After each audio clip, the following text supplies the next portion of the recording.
మన జీవితంలో మంచి జరిగితే దైవదయ, చెడు జరిగితే విధిరాత అంటాం. కాని నిజంగా మన గమనాన్ని నిర్ణయించేదెవరు? శ్రీమద్ భగవద్గీతలో శ్రీకృష్ణుడు దీనికి అద్భుతమైన సమాధానం ఇచ్చాడు.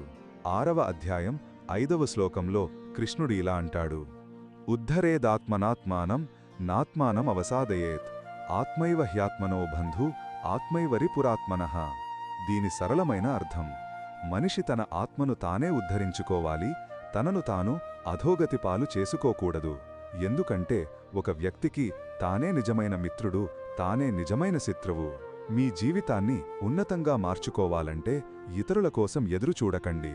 మీ ప్రయత్నం, సంకల్పం మాత్రమే మిమ్మల్ని ఉన్నత స్థితికి చేరుస్తాయి. బద్ధకం, ప్రతికూల ఆలోచనలు పతనం వైపు లాగుతాయి.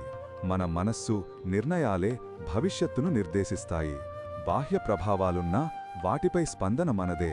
ప్రతికూలతలను అధిగమించి ఆనందంగా జీవించడానికి శక్తి మనలోనే ఉంది. ఆ అంతర్గత శక్తిని గుర్తించి సద్వినియోగం చేసుకోవడమే నిజమైన ఆత్మోద్ధరణ. కృష్ణుడు స్వీయ ప్రయత్నం, బాధ్యత ప్రాముఖ్యతను బోధించాడు. మీ ఆత్మకు నిజమైన మార్గదర్శి, రక్షకుడు మీరే. ఈ గొప్ప సందేశాన్ని అర్థం చేసుకోండి.